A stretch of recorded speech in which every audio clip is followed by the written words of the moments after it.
Hello boys, how you all doing? Welcome to a video on this channel that I rarely come on, but I come on when I feel like I just want to talk about Burnley really.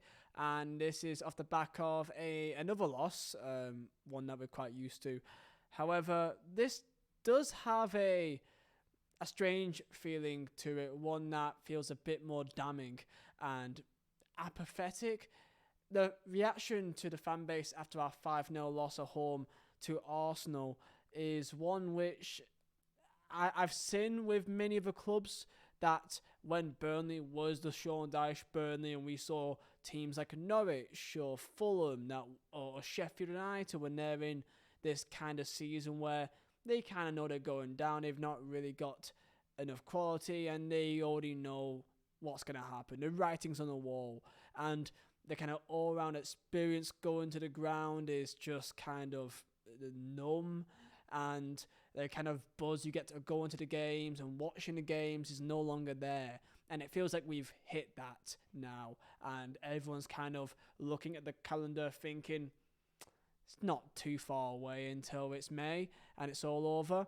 That's the general feeling of the fan base right now, which is a real concern, because despite if you're company in or company out, you should always be excited to see your club. Even if you aren't doing particularly great, you can lose games with some sort of pride. You can lose games with still getting some entertainment or excitement. The best example of that is Luton Town. Even though they lost the other day to United, or they lost at home to the top 6 teams, or draw, the likes of Liverpool and Arsenal, even Chelsea, they made a comeback. They showed some fight, and you came out with the game. You're walking out of it thinking, well, we saw something, and we've not had that really at all. If not, like maybe 2-3 times that I could come out of a game thinking they've really surprised me. They showed some fight. I mean, I think the best performance I think we've had this year is Aston Villa away. Maybe you could say Fulham, but I think in that first half we were particularly quite poor. But Villa away, for the entire 90 minutes, I think that's our best performance. Of course, you'll say Sheffield United as well, but they're somehow even worse than us. So that one, even though it was a 5-0 win, it kind of felt like a typical championship game that we had last season. So that one didn't feel surprising. But like Luton Town, no matter what happens, they will always come out with some great performances, some great memories. We don't have that. And that is something that I can't ignore. The feeling of watching Burnley and the buzz is not there, and no matter what project we have, that is at fault massively to not just a board but Vincent Kompany, who has to take some serious like I mean, look, right. Vincent Kompany is currently 19th place. We've gained 5 points at home in 13 games, and he feels like he has the most secure job in the Premier League. To every single fan base that I can see, they're laughing at us thinking, what on earth are you guys doing? In any other team, if the manager has any other backing or name to him, the manager is gone. Like that is, it's not like we're, again, like Burnley of old, that we barely spent that much money and we're up against the odds here. We are technically wage-wise and we're up against the odds in terms of the experience of the team, but we spent 100 million quid, which again is a lot of money, but in contrast to Premier League clubs is not so, which is insanity in itself. But we have backed the manager, we have backed this project, and we've brought in players that he wants. And looking at the group of players that we have here, there's no real connection to any of them. That's the reality of it. It feels like just a team that's lacking cohesion, lacking confidence, and lacking belief. They don't even look like they like each other most of the time, or they know each other. I don't really know exactly what the plan is. I think we're somewhat of a counter-attacking team now, but we've not got the clinical edge to really make it count. Like Odo Bert, for example, who's seen as one of our shining stars and a bright light this year. Again, he's a kid. Like, he's got some good dribbles on him, absolutely. But that clinical edge isn't there, which it shouldn't be. He's a 19-year-old kid that's been thrown in the deep end here. We shouldn't be hanging our hat on him. We shouldn't be. And, I mean, there's a lot of topics I could get into here. Nathan Redmond is one that's weirdly on my mind right now. How old is Nathan Redmond, I will ask you? You probably should think 34, 35. He's 29 or 30 now. Maybe he's just turned 30. Nathan Redmond, he is in the peak of his career. He's 29. Nathan Redmond is not 35. And he's one of the only players with some experience in our team, which we lack drastically. Why has he only been given 13 minutes this season? I want to see him, just to see him and see that, what can he do? He's got some experience, many appearances in the league. One thing that we don't have, let's give him a go.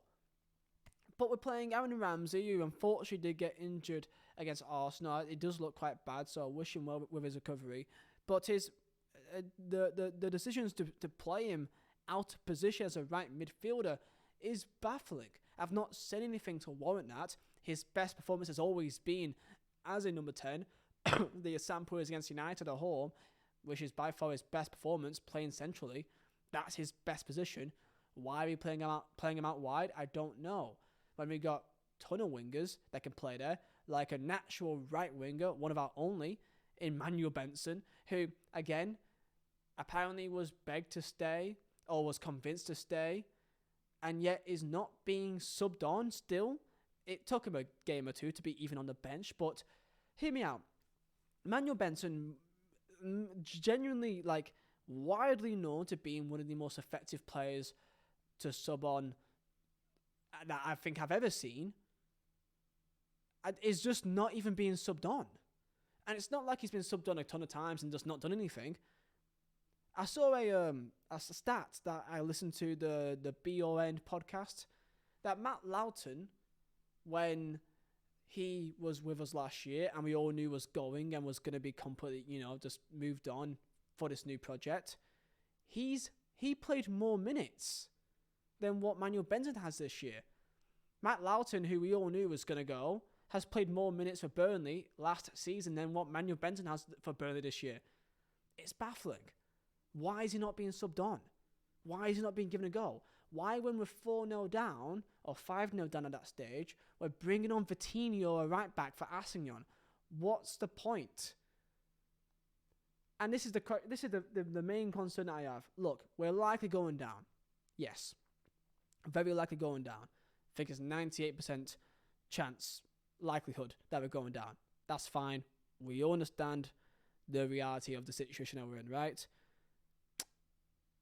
But I'm concerned about what team are we going to have next year. Because, look, we're on about the fact that, but we've got these young players that should probably do pretty good in Championship.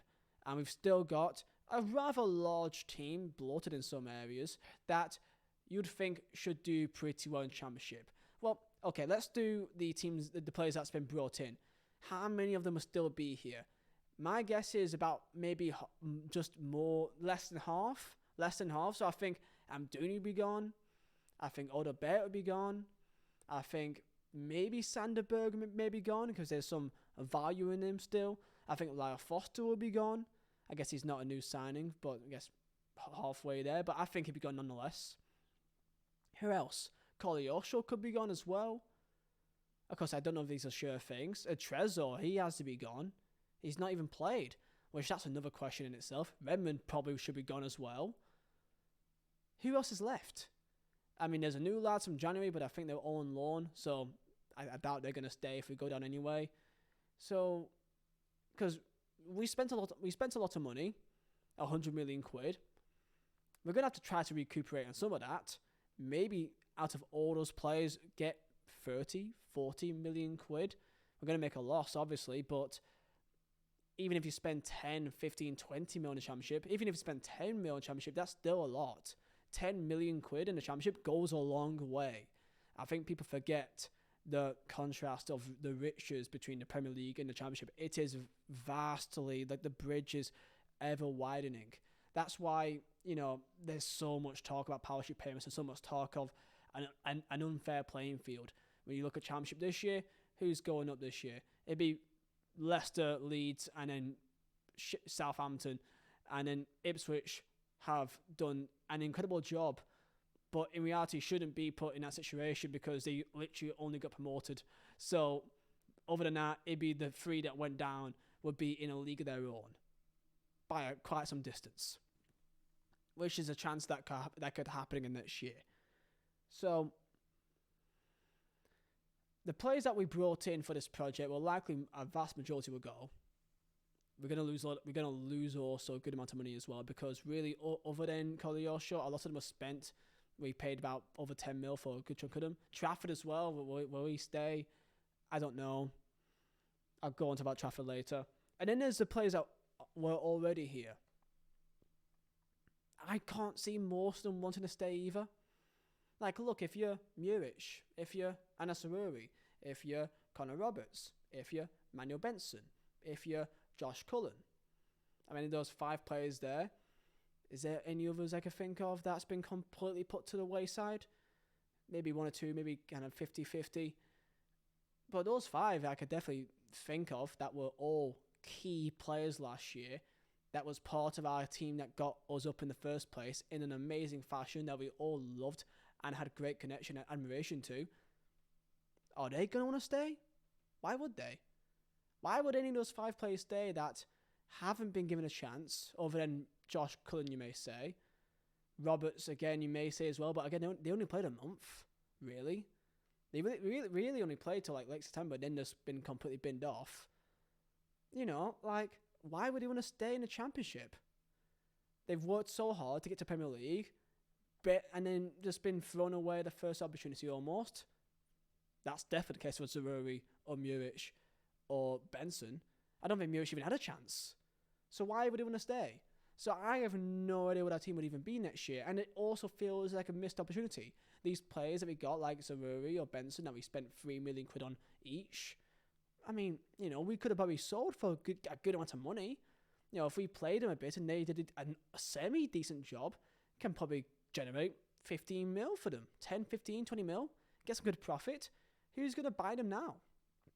You know, AC Milan was linked to Benson for around 20, 25 million quid. I mean, we're not going to get that anymore. He's not even playing. So, like, the players that we brought in for this project will not be here anymore. A good chunk of them. Most of them will want to leave. And the players that were already here, most of them we've just thrown to the side. So why would they want to stick around either? That's my main concern of this project that we have, which I don't know what it really is, because for me, at this stage, it looks like we're just winging it. That's what it looks like to me. Like, the best example I have is James Trafford, who for me is the epitome of how this season has gone. James Trafford is a decent goalkeeper. He makes some good saves, but he should not be the main goalkeeper in the Premier League at his age and lack of experience. How many young goalkeepers do you know that plays in the Premier League that are very good? Very rarely any. You need the experience to be a leader, to command your area, to be strong and physical, coming out, claiming for crosses. He's not got that yet. He may have that, but he's not got that now. He has to learn, bulk up a bit more, gain more experience, gain more confidence in himself. I don't hear anything. There's 0 leaders in our team. Our captain, Josh Brownhill, is not a leader in the sense that we would be used to as a Burnley team. Think of our captains of old. Ben Mee, Tom Heaton. It's night and day. You know, so I also find it ridiculous how we keep playing players like Trafford, who I feel like we are only damaging more. Muric is there, who earned his spot on merit, who's not been given a chance. And if you have a team in a situation where no matter what you do, you still play, then that leads to a serious situation of there's no pressure. You need someone on your shoulder to push you to be better. And if you make a mistake, they'll take your spot and they get a chance. How many times does Trafford make a mistake where he's just there next week? And it's, ever since, I think after Everton away in a cup, that we all just knew, Trafford's just there all year now. Which again, he's not a terrible goalkeeper. And by the way, our situation is not because of Trafford alone. He's made some mistakes, absolutely. It's not only his fault. But I think he's kind of the epitome of our situation right now. Of we spent a lot of money on a young kid that we feel like we're forced to play, and we'll keep on playing no matter what because of his price tag. Odo Bert for me is another example. He's a good young lad, but he shouldn't be a main starter in the Premier League when we are desperate for any sort of clinical edge. He will have some good moments, like any young, good prospect will. However, we've got so many other wingers that we can give a chance as well. If it's Brun Larson, if you like him or not, see him now for a bit. I've not seen him for like 3-4 months. Nathan Redmond, again, he's 29. He's got experience and so many caps in Premier League. Let's see what he can do. Mag Trezor, who we chased the entire summer, signed on deadline day. I think he's had one start in the entire time he's been here. So I don't know what's happening with him. And I don't even think he's a bad player. He looks like he's not awesome. He looks lethargic. But I think that's just like his personality. But I think he's absolutely got quality. And he's definitely got more quality to have more minutes than what he has been. I like that baffles me more than anything else. And that's just kind of how a lot of fans feel. That you're not surprised. Like, you want to have some hope against the big teams that you can do something. Now, I have zero hope of playing against any top sides and doing anything. But as a football fan, I'm still an idiot. And I'm still delusional. Despite all of this, I will go to Palace away. I will watch that game. And I will have hope. I will wake up on Saturday morning, buzzing, thinking that you never know, the season may start now. We've got Palace and then Bournemouth at home and then West Ham away and then Brentford at home.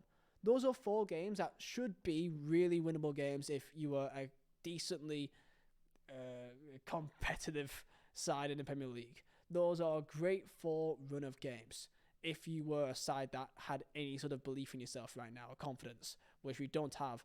But all it takes is one game. Palace ain't particularly in a great situation either. But they may have a new manager bounce, so that's also something funny to add in. But I will still go to Palace. I will still wake up that morning and think, you never know. Something may happen. The biggest silver lining and saving grace, which I don't think we deserve at all, is the fact that we are only 2 wins away from being back in the conversation properly.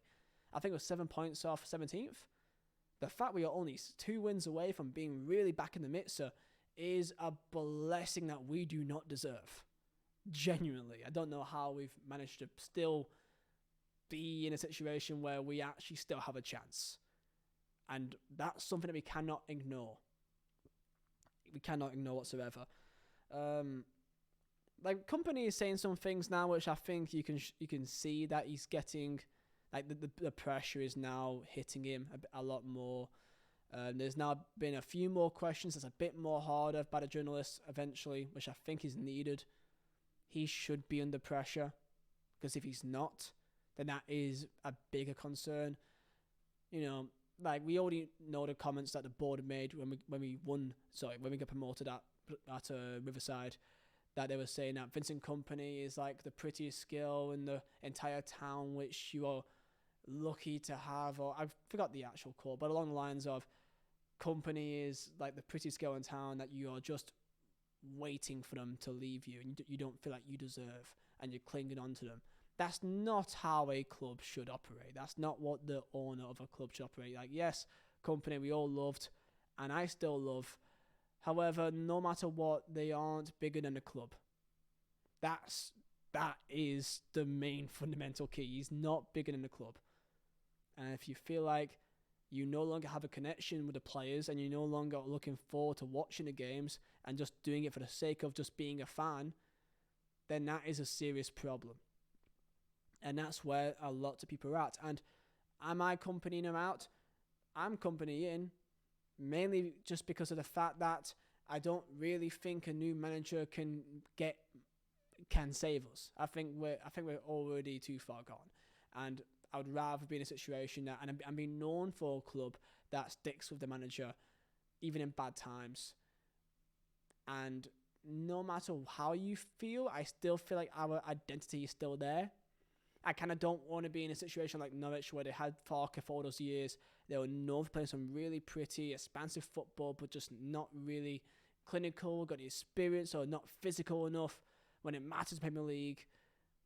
But at least you kind of still knew that identity was still there. And it was still Norwich in the way that you knew them. And then they sacked him, and then they became quite rudderless. And you kind of didn't know what they really were. And they've got a collection of players that are a mixture of a lot of different ideologies and philosophies, and it kind of is struggling to really blend them all together. I don't want to end up in that situation. That's why I would rather stick with company. The idea of the fact that these are a lot of his players, I would say a good chunk of them probably wouldn't be here without him. That asks the question of if he goes, how many will still be here. Some people say that's a good thing, but I would rather be known for a club that sticks with the manager. But I don't blame anyone for wanting him out. I cannot blame you at all. If you want him out, I don't blame you, because managers have been sacked for much less. Absolutely. And if you can name a manager that you think can come in and do a better job, then let me know. I don't blame you for looking at other managers, whoever it is. If it's Cooper, I've heard people say Cooper. If it's Hassan Hüttel, I don't know.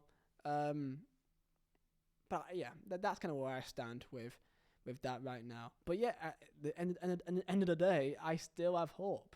I will still wake up on Saturday and still think that all it takes is one win, especially against Palace, because of the next 3 games that we have, and think maybe there's a chance, because I'm an idiot. However, the selections are strange, and people will say, okay, well, what would you do? What would you do? What would you do to change the situation? And you would think the idea of having a consistent lineup with players that would get used to playing with each other and forming some chemistry, that should be the way forward. But I don't think playing the way that we're playing really makes much sense. I don't really think we actually have a plan going forward. I don't really see the plan. We're not crossing it in. We're not really shooting from range. We're not really trying to do some really neat patches of play. I don't actually know a plan of breaking teams down. I don't know it anymore. I feel like it's all spontaneous and random, which you can get away with in Championship when you have better quality, but you absolutely can't in Premier League, and we've not got the quality of an individual just to make a moment of magic. That happens once every 5-7 games, and that's happened only really once this year with Odobert against Fulham. That individual moment of quality gave us the momentum to go on to win that game. So you're going to say, what would I change? Well, fortunately, Taylor should be back for this weekend. So we may actually, for the first time this year, actually have a left back and a right back on at the same time, it feels like. So I would start Muric. I know he will not start, but I would start Muric just for the sake of to show that no matter, like you aren't untenable, you aren't immovable. Muric, I think, has not been given a chance at all. I don't think Trafford, by the way, is the fault of the entire season, but I think that Muric deserves a chance. He's got some personality to him, I guess, which we are lacking in abundance right now in his team. I'll start Muric. Give him a go. I don't think he's done that wrong in the cup games anyway. Right back, Assignon. I don't think Bay is available, so I guess it would have to be Esteve and O'Shea. I think it has to be those two. I think I would love Bayer and try him with Esteve and see how that works. I think that could be at least decent or better. I think left back Taylor, and for me, I would start a midfield 3. I don't understand going to a 4-4-2. I get it at first, but we are so lacking in midfield the entire season. We have no midfield. It's too easy to cut us open and then not creative enough attacking wise to warrant being together anyway. They need support.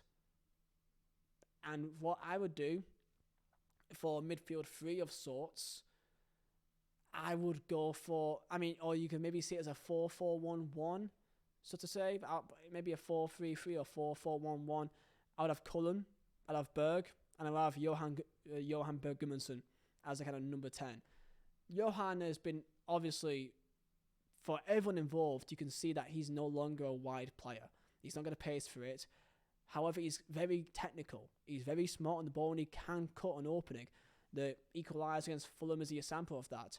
I believe in terms of chances created, he's pretty much the main man. But he can't do it out wide that often because he's too predictable. But in central areas, I think he's our best creator. Play him as a number 10. And also, he's got some experience. He's got some fight to him. Josh Cullen, I mean, granted, he wasn't particularly fantastic at start of season, but neither was anyone, you know? And the way that I see it, who was our player of the year last year? Who was the fundamental key part of the way that we played last year? Josh Cullen, the number 6 that dropped deep into midfield and helped out, linked up the defence in midfield that we don't really have. And I don't know. I don't understand. I know that he wasn't great at start of the year, but no one else was. And I think he offers something specific that Brownhill I don't think offers. Brownhill seems like he's a jack of all trades in some, like he's a 6 out of 10 jack of all trades, but again, master of none. I can't tell you one particular thing that Josh Brownhill is really amazing at. He's not bad at many things. He's just alright at other things. He's not the fastest player, but he's not the slowest. Dribbling wise, he's got some little things to him, but he's not really a dribbler to take on a man. You know, I just think Cullen actually offers a specific trait, which is a dictator that does get stuck in and works his socks off. And I also think he has a role that is actually specific, and you can see what he's going to do. I know that Cullen, when we are in possession, will drop deep into the back 3 or back 5 or whatever we do, and then offer support. I don't know what Brownhill actually does. He doesn't drop deep to link up play. I just think he's there. That's why I'll go for Cullen. Cullen with Berg, you know, he's one of our only bits of ability that we have in his team because he's got some experience, international pedigree as well. So him and then Johan as a kind of number 10. Somewhat similar to how we played last year when we had Johan play as a number 10 as well, with the midfield of Brownhill and Cullen. So that's what I would do. And then, I mean, Odo Bet is, again, a decent player with some ability, but I just think starting him every single game is doing more damage to him, honestly. I don't think he's a bad player, and I don't really mind too much if he starts. But I just kind of want to see someone else. I want to see Trezor have a go, you know. I want to see something. Trezor, or if it's Redmond, again, I don't want to bang the Redmond job too much. He's 29, he's not 35. He should be in his peak years. Again, I'm not seeing what's happening in training, but I've not seen him at all play. Over no more than 5 minutes off the bench. So let's see him. He's got experience that we don't have. Let's see him.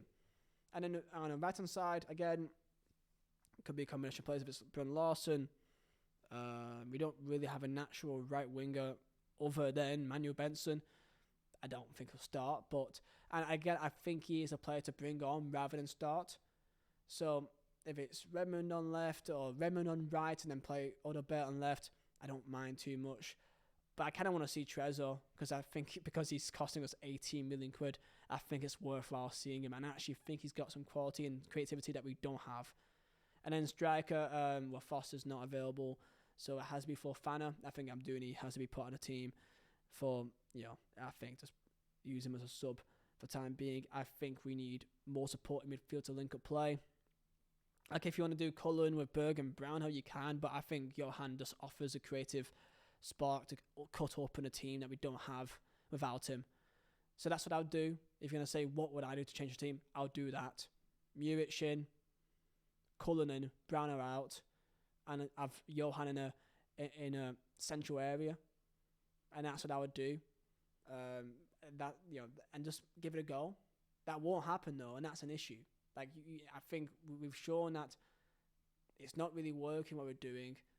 This entire, learn from our lessons and, have 1 week of training and then move and you get onto the next games and brand new clean slate. We've done that now since August. We're not exactly, like, we have got better since August. We have got better, but not by much, because other teams get better too. It's not just us that's getting better week by week.